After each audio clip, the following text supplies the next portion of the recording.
traveler disappears on an empty highway in Arizona. Police find his car. They find his phone. They even find the gas station security footage.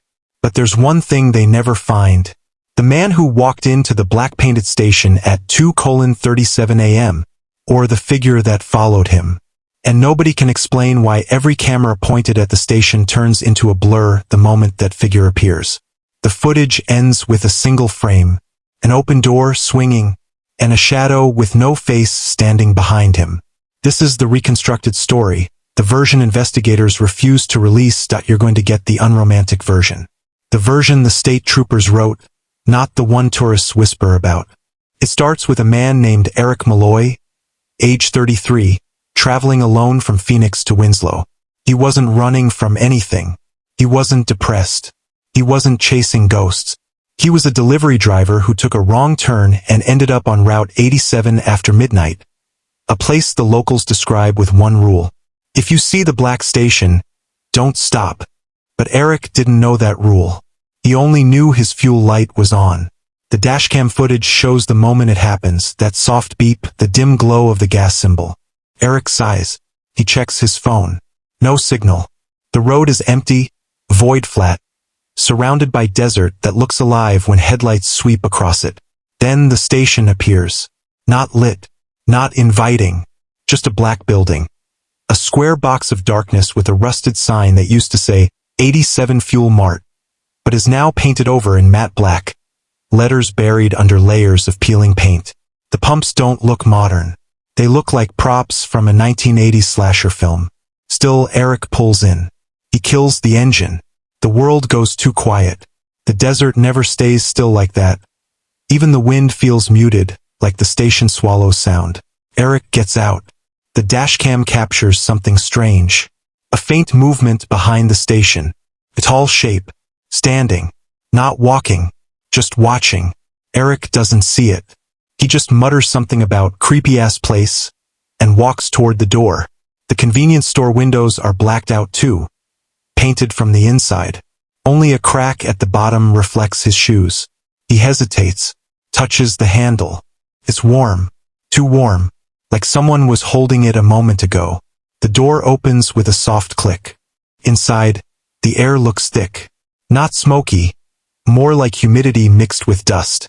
The interior lights flicker with a low buzz, the kind of buzz you hear in dreams before something bad happens. Eric takes a step in. The camera on his phone switches on accidentally. That part was found in the cloud backup later. It shows his hand trembling slightly as he holds the phone down at his side. The audio picks up faint breathing, not his, coming from the back of the store. Shelves are half empty, covered in soot-like grime. The refrigerators hum even though they're unplugged. The cash register is open, but the drawer is empty. Then there's the smell. His recording catches him whispering, "Why does it smell like iron?" He doesn't know yet that many who visited the station reported the same thing. Metallic air, like blood that has dried but not cleaned. Eric calls out, "Hello!" Standing at the counter is a man, or something in the shape of one. Black hoodie pulled low. No movement. No response. Just the faintest tilt of the head. Eric tries again. "Hey, I just need gas." The figure moves not toward him. Just a tiny shiver, like static crawling across fabric. But the phone catches it. The face inside the hood is wrong. Flat. Shadowed. No features. Just a blank void where human parts should be. He still doesn't realize. He steps closer. The lights flicker harder. The hum becomes a deep vibration. The shelves shake like something underneath them is breathing. Then the back room door swings open by itself. A wave of cold air hits him. Cold like stepping into a freezer.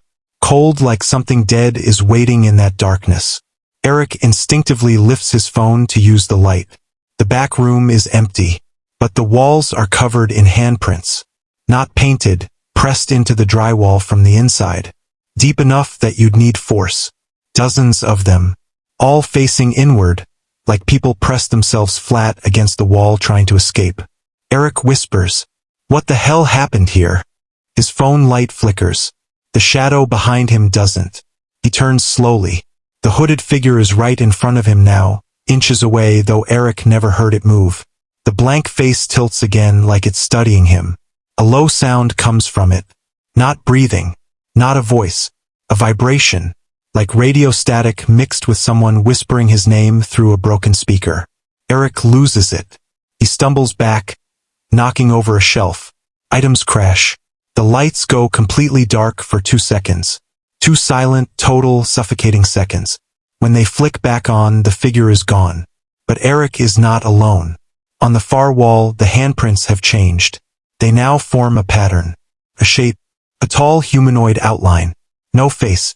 Eric bolts for the door. The recording is shaky. Footsteps pounding, breathing ragged.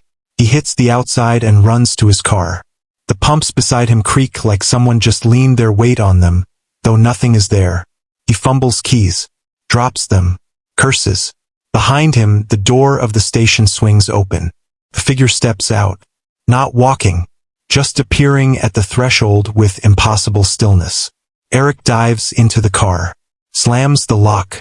The figure stands at the pump now. It didn't walk. It didn't move. It just relocated between frames. The dashcam shows its shape. Tall, lean, limbs too long. Hoodie merging into darkness. The face area is pure black, like a hole cut out of the world. Eric starts the engine. He floors it. But the last thing the dashcam catches before he leaves the station behind is the figure turning its head. Slowly, impossibly, to follow him with a face that doesn't exist. That was the last recording of Eric Malloy. And the first confirmed sighting of the faceless watcher of Route 87. The investigators tried to bury what came next. Not because it was supernatural, they never used that word, but because it made the department look incompetent. Because after Eric vanished, they recovered more than just the dashcam. They found the security DVR inside the black station. It wasn't plugged in. The wires were cut. There was no power running through the station at all. But the DVR was warm. And it held footage. Not hours. Not even a full night. Exactly 16 minutes and 22 seconds. Everything on that tape contradicts every known rule of how cameras work, how light works, how time works. And the worst part? None of it shows Eric. It shows something else. The recording starts with the inside of the station. The camera is mounted high, angled down toward the counter area. If you've ever walked into a small-town gas mart, you've seen this angle 100 times. But in this footage, the air looks too thick, like the video is underwater. The overhead lights flicker, not randomly, but in a slow rhythm like breathing. The store is empty. Then the camera stutters, a flicker, a digital choke. The figure appears. Dead center of the room. Black hoodie. Hands hang